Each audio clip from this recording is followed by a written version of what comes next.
Olá, está no ar o Revista TST, com os destaques do Tribunal Superior do Trabalho. E na sua revista eletrônica de hoje, transporte de inflamáveis. SDI1 garante o pagamento de adicional de periculosidade a condutor de tanque de combustíveis. Você sabe o que é erro de fato? Na seção 2 de dissídios individuais, uma trabalhadora conseguiu reverter uma decisão com esse argumento. Tire suas dúvidas sobre direito trabalhista. No estúdio, o ministro Cláudio Brandão responde a perguntas de internautas. E no quadro Por Dentro do TST, o trabalho impecável do cerimonial. O Revista TST começa agora.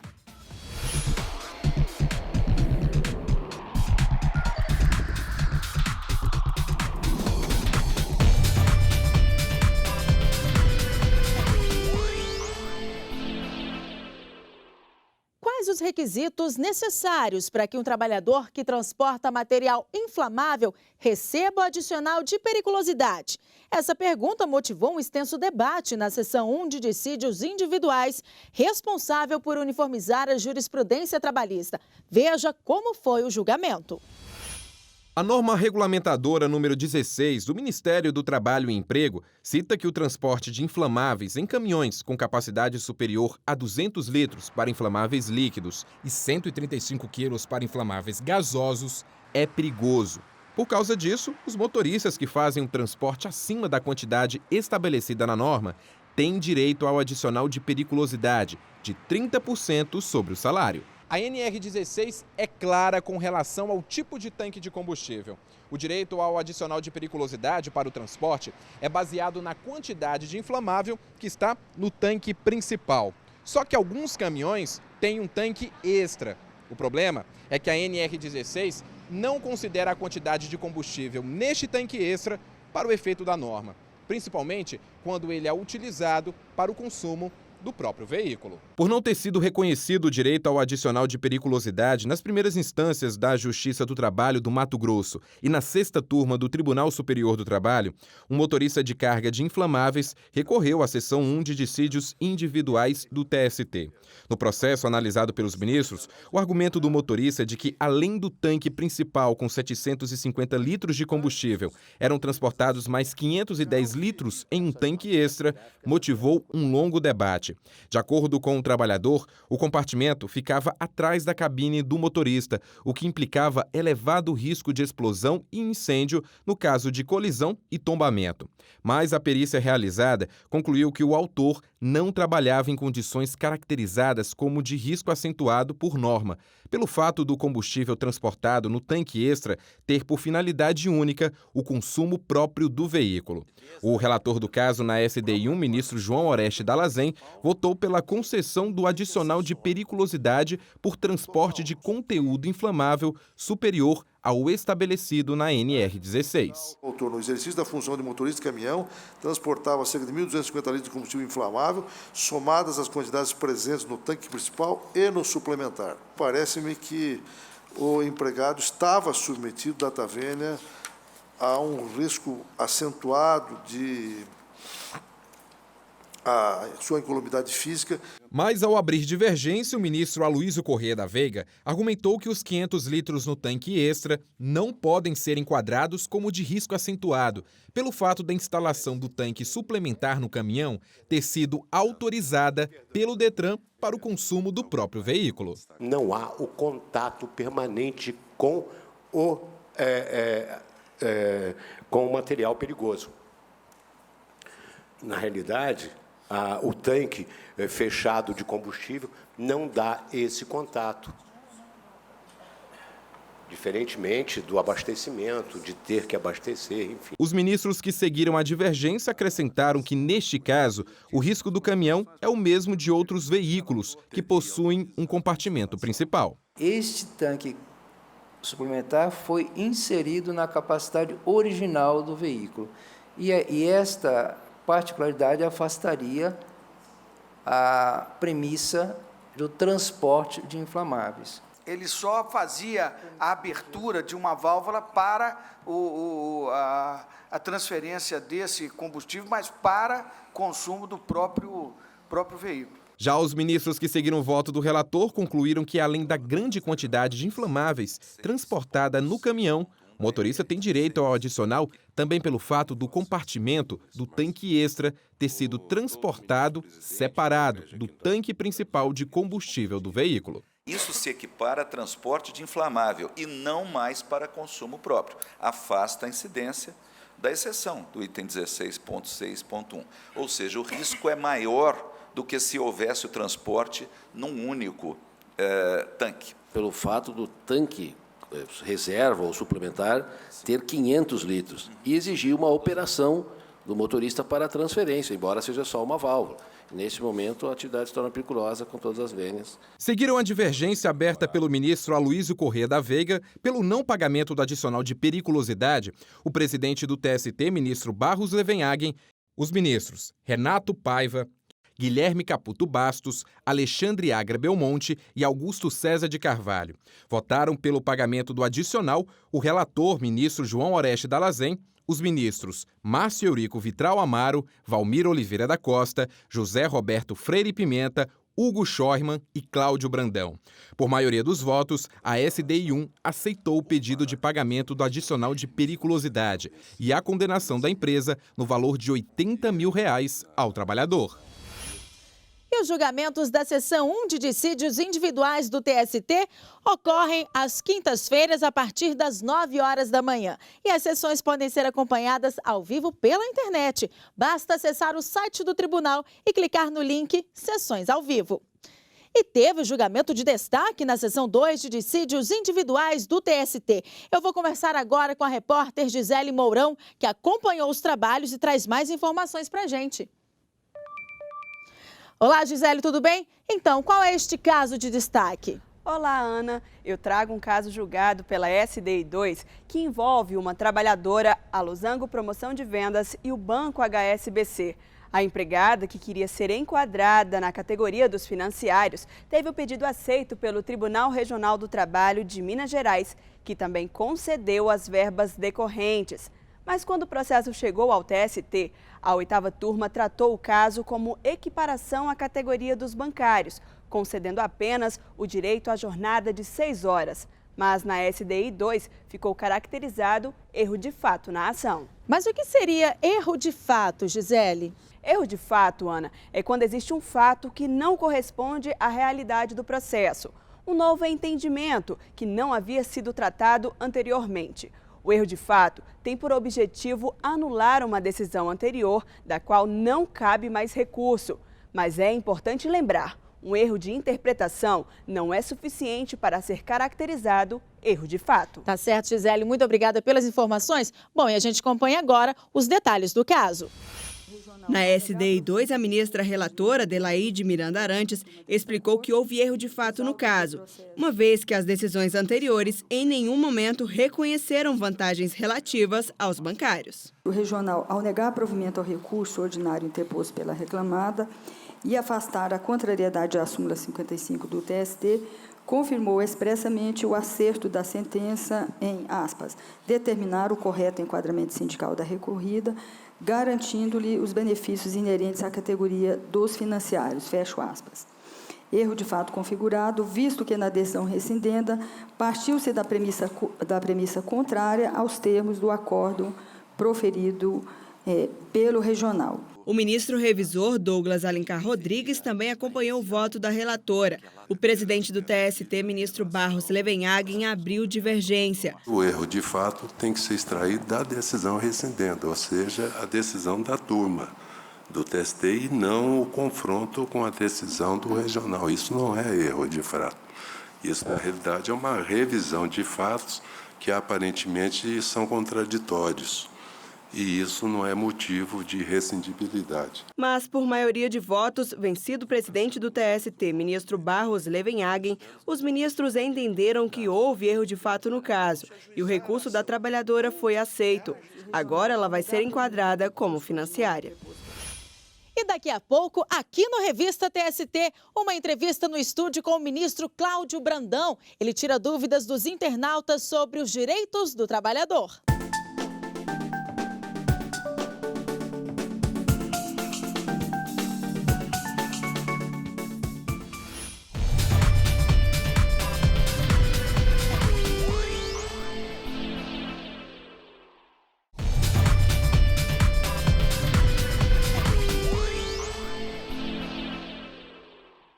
Revista TST está de volta. Chegou a hora do Giro pelas Turmas, um resumo de alguns dos casos mais recentes julgados pelo tribunal.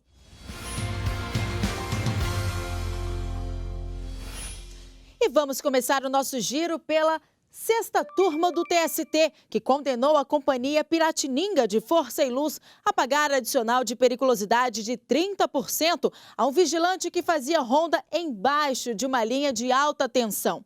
O relator do caso, o ministro Augusto César de Carvalho, explicou que a súmula 364 do TST considera devido adicional ao pagamento de forma permanente ou intermitente se sujeita a condições de risco. No caso do trabalhador, havia possibilidade de choque elétrico. Na quinta turma do TST, os ministros negaram a equiparação salarial entre trabalhadores com a mesma função no serviço público. 3 agentes socioeducadores da Fundação de Atendimento Socioeducativo do Rio Grande do Sul pediam o mesmo reajuste obtido na Justiça por outros profissionais que exerciam a mesma função. A quinta turma considerou que a equiparação salarial prevista na CLT só é válida para empresas privadas, portanto, não se aplica à entidade da administração pública. E vamos conferir agora os destaques da segunda turma do TST, que condenou a fábrica de calçados Hispana, em Aracaju, a pagar integralmente o plano de saúde de uma costureira que desenvolveu lesão por esforço repetitivo. Confira. A trabalhadora ficou totalmente e permanentemente incapacitada para o trabalho. Para o relator, ministro Renato de Lacerda Paiva, a responsabilidade integral pelas despesas deve ser suportada apenas por aquela que lhe deu causa, no caso, a empresa. E o nosso giro de notícias continua. A primeira turma anulou o pedido de demissão de uma adolescente grávida em contrato de experiência. A jovem disse que uma representante da empresa ameaçou despedir a mãe dela, que também trabalhava na empresa, se a adolescente não deixasse o serviço. Os ministros consideraram que houve coação. E esse caso teve grande repercussão na internet. Na página do TST no Facebook, mais de 2.000 pessoas curtiram a notícia e vários internautas deixaram comentários, entre eles a Noiane Dias, que disse ter passado por uma situação parecida. Ela conta que também foi pressionada a pedir demissão no período de experiência, quando estava grávida. Quer participar do Revista TST? Entre na nossa página no Facebook e deixe o seu recado. O endereço é esse aqui, facebook.com/tstjus. E foi lançado no TST o livro Direito Constitucional do Trabalho, Princípios e Jurisdição Constitucional. Saiba mais sobre a publicação na reportagem. Ministros, professores da Universidade de Brasília, advogados, servidores e representantes do Ministério Público estavam entre os convidados no lançamento do livro Direito Constitucional do Trabalho, Princípios e Jurisdição Constitucional do TST.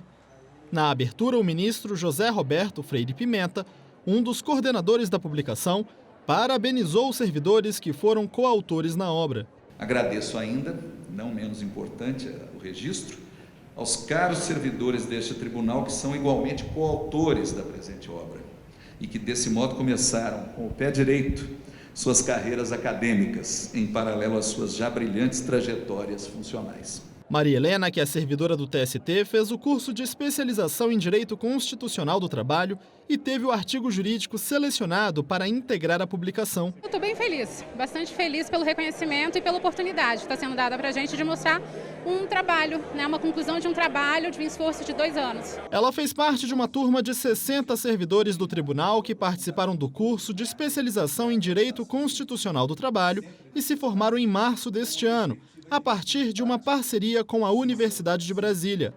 A professora Gabriela Neves Delgado já comemora a 2ª edição do curso que vem por aí. Esse projeto é um projeto que me parece permanente, haja vista que a presidência já encaminhou aí a perspectiva de uma nova consolidação, de uma nova formação para outros servidores da casa que tenham interesse nessa articulação entre ensino e prática, entre teoria e saber jurídico. O livro surgiu a partir da boa qualidade dos trabalhos individuais de conclusão do curso e a relevância doutrinária no tema, o que foi um incentivo para que os ministros organizadores trabalhassem na publicação da obra. Os artigos foram selecionados pelos ministros Vieira de Mello Filho e José Roberto Freire Pimenta.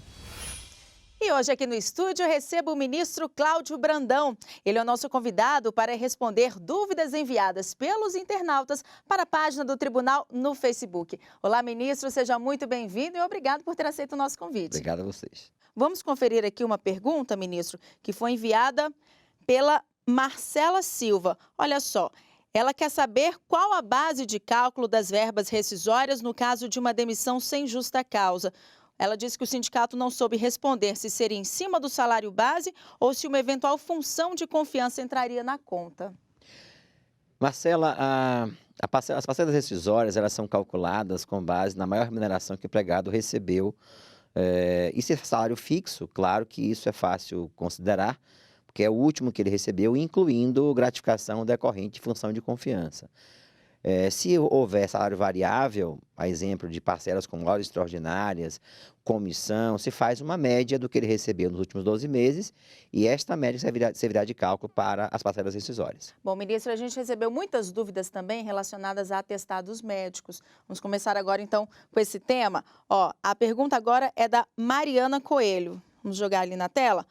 Ela conta uma história, ela conta que está grávida e que às vezes as consultas demoram muito. Só que ela apresenta o atestado de comparecimento à empresa, mas só um atestado no mês é abonado, ministro. Isso pode? Bem, é preciso esclarecer que durante a gravidez, a lei estabelece, como forma de proteção à maternidade, que a empregada pode comparecer em até 6 consultas no mínimo. Mas também ela tem garantido o tempo para os exames chamados complementares. O que quer dizer isto? A empresa, no caso relatado, aceita um atestado por mês para consulta médica. Isso está dentro da normalidade do que a lei estabelece. Mas também ela tem direito a comparecimento, tem a falta abonada, quando ela estiver fazendo exames complementares. Agora, outro tema, ministro, que tem gerado muitas dúvidas, a gente recebeu bastante perguntas, é com relação ao serviço doméstico, né? Vamos conferir a pergunta da Jane Lauer. Olha só, ela quer saber sobre diarista e ela contou que um professor falou que é lenda falar que só 3 vezes na semana gera vínculo de emprego, mas que dependendo da região do país pode ser considerado vínculo mesmo menos de 3 diárias na semana. Verdade isso? Isso é uma questão bem interessante. A nova lei do empregado doméstico deixa claro que a partir de 3 dias, inclusive, já é considerado relação de emprego. Portanto, é um critério objetivo que a lei adotou para afastar qualquer dúvida que existia antes, decorrente de uma peculiaridade da lei do doméstico, isso só se discute em relação ao doméstico, quanto à expressão trabalho contínuo que a lei do trabalho usa, ao invés de trabalho não eventual que os trabalhadores urbanos e rurais normalmente possuem para a sua qualificação como empregado. Então, é preciso salientar que, em parte, o professor dela tem razão. O que quer dizer o seguinte, não quer dizer que toda pessoa que trabalha apenas um dia não seja empregado, depende do contrato que foi acertado entre eles. Geralmente, por um critério de natureza objetiva, e agora passou a ser lei, quem trabalha 3 vezes por semana na residência ou para a família é considerado empregado. Menos do que isso, depende de provas, de fatos que fugiriam, digamos assim, à normalidade. Agora a gente vai falar sobre carteira de trabalho. A dúvida é da Grace Kelly. Vamos conferir a pergunta dela. Ela conta que trabalhou numa empresa por mais de 2 anos sem carteira assinada. O patrão está com a carteira esse tempo todo e dizendo que vai fazer tudo certinho. O que ela faz nesse caso? Bem, é preciso esclarecer para a Grace Kelly e demais telespectadores que o prazo que a lei estabelece e também os internautas para a assinatura da carteira pelo empregador, portanto, a retenção máxima é por 48 horas. Seja no início do contrato, no final do contrato, ou até mesmo durante o contrato se está sendo executado, porque são anotações que ele pode fazer ao longo do contrato. Pelo que foi relatado na pergunta, são 2 anos. Evidentemente, o prazo é mais do que ultrapassado nessa situação. O que ela pode fazer, se solicitou a carteira e não foi devolvida, é denunciar ao órgão que fiscaliza, que é da Ministério do Trabalho e Emprego, que tem como fiscalizar e cobrar e lavrar, inclusive, uma multa, um auto de infração, pela retenção indevida da carteira de trabalho do empregado, que só é possível retê-la durante 48 horas. E essa multa vai para onde? Ela vai para o Estado, é uma multa que não vai para o empregado, é um auto de infração que é lavrado e é revertido em favor da União, como as multas que são impostas por não cumprimento das normas de proteção ao trabalho. Ministro, vamos falar agora sobre intervalo para descanso. A pergunta agora é da Vivi Floretti. Ela pergunta sobre os 15 minutos de intervalo. Ela conta que a empresa obriga os funcionários a fazer o lanche na mesa do trabalho. Isso pode? A lei permite? Na verdade, os 15 minutos são do empregado. Ele tem direito a fazer o lanche onde ele quiser, se ele quiser sair, se ele quiser ir para um refeitório, ir para uma lanchonete próxima à empresa, enfim. Ela não é obrigada a permanecer na sua mesa de trabalho, porque ao contrário, esse é um intervalo destinado a descanso e alimentação, em função da jornada ser de até 6 horas. Se ultrapassar 6, esse intervalo sobe para 1 hora, que é o intervalo mínimo de descanso que a lei estabelece, para que o empregado tenha a oportunidade de descansar e também, se ele quiser, se alimentar. Portanto, não é adequada esta regra da empresa mencionada, que determina que ele permaneça na mesa de trabalho, ela na mesa de trabalho, porque esse tempo é dela. Ela pode utilizá-lo como ela quiser, desde que não ultrapasse o limite que ela estabelece, nesse caso de 15 minutos. Bom, ministro, muito obrigada pela entrevista. Sempre às ordens para colaborar com vocês. E a entrevista completa você confere no YouTube. O endereço é youtube.com/TST. E depois do intervalo, conheça o funcionamento do cerimonial do tribunal. É no quadro Por Dentro do TST.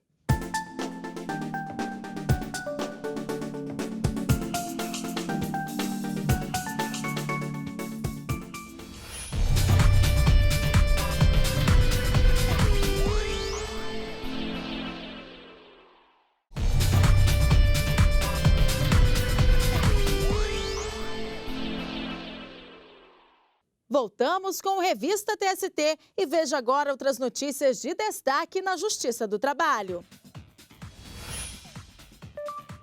Os ministros do Tribunal Superior do Trabalho, Aloísio Correia da Veiga, Vieira de Melo Filho e Cláudio Brandão, participaram de audiência pública sobre previdência complementar no Superior Tribunal de Justiça.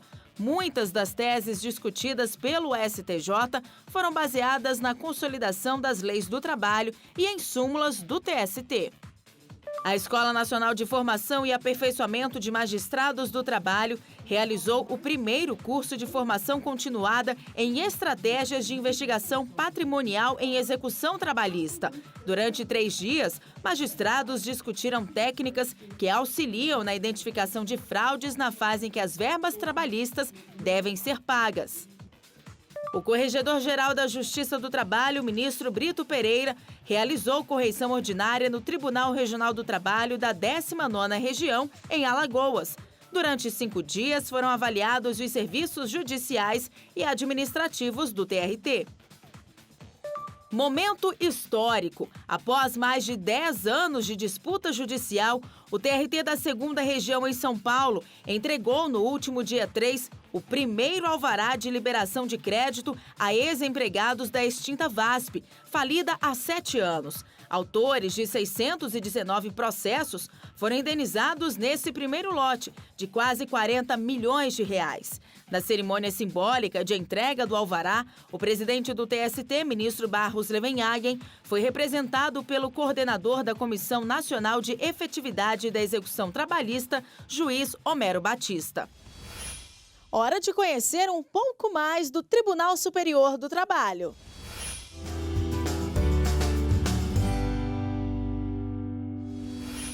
No quadro Por Dentro do TST, você vai conhecer hoje o cerimonial da Corte Superior Trabalhista, na reportagem de Alexandre Matula.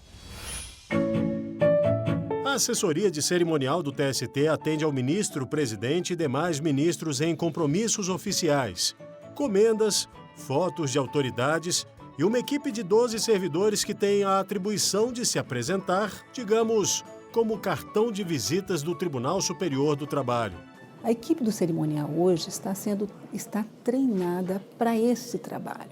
É uma equipe coesa que trabalha em conjunto, que recebe muito bem as autoridades quando vêm ao tribunal e quando os nossos ministros também vão em solenidades externas. Nesses casos, entra em cena a equipe da precursora. O que é a precursora? O presidente vai participar de uma solenidade no Supremo Tribunal Federal. A minha equipe vai anteriormente, convida o motorista do ministro, vai até o local para saber por onde o presidente vai entrar, por onde os outros ministros vão entrar. Isso com antecedência, porque aí com essa precursora, o motorista sabe exatamente de onde vai sair. O presidente sai daqui, vai para o Supremo por esse caminho, com segurança, chega lá no horário. Cida trabalha há 10 anos no tribunal. De 3 a 4 vezes por semana, ela acompanha os estudantes de várias partes do país que visitam a corte. Que é muito bom, muito gratificante. A gente conhece pessoas do Brasil todo. As servidoras dão a ajuda gerencial que a chefe do cerimonial, Liliane, precisa. Sergina explica um recurso curioso usado pela equipe. Isso aqui é um carômetro. Aqui são dos ministros de estados, né? Que é um recurso que nós utilizamos nas nossas para eventos e também recepção dessas autoridades, até para o reconhecimento, né? Mas reconhecer autoridades nem é o grande problema de um cerimonialista, já que a lista é sempre atualizada. A ordem de precedência, sim, deve ser observada e seguida à risca. Você está fazendo uma solenidade, você vai compor uma mesa com essas autoridades. Você tem que saber exatamente onde essas pessoas vão assentar, porque tem a precedência, tem a hierarquia. Para descomplicar um pouco mais, o cerimonial adota padrões e cores para identificar o posicionamento de autoridades e convidados quando há um evento grande. Então, dessa forma, a gente tem grupos, né, de convidados que vão ser assentados no plenário de acordo com essas cores. Na assessoria do cerimonial da presidência, as muitas tarefas são divididas. O estagiário Gabriel ajuda todo mundo. A Marilene atualiza os nomes. A Raquel atende telefonemas e organiza tudo por aqui. A Daliane faz recepção de convidados. A Larissa cuida do que precisa ser comprado. E a Fernanda está na coordenação de um dos maiores e mais importantes eventos do TST, a entrega da medalha da Ordem do Mérito Judiciário do Trabalho. Ela prestigia personalidades, autoridades que, de uma certa forma, engrandeceram a justiça do trabalho ou propriamente o país. Então, o nosso tribunal recebe muito bem essas pessoas e isso para nós é muito bom. Fazer isso com bom gosto, com gosto e competência, porque isso a gente precisa muito dentro do tribunal. E o Revista TST abre agora espaço para a Rádio TST.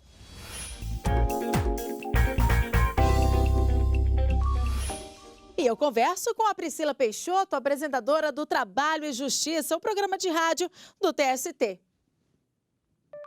Olá, Priscila, tudo bem? Qual destaque você traz pra gente? Olá, Ana Amélia. Estamos preparando uma reportagem especial sobre as iniciativas da Justiça do Trabalho voltadas para a educação.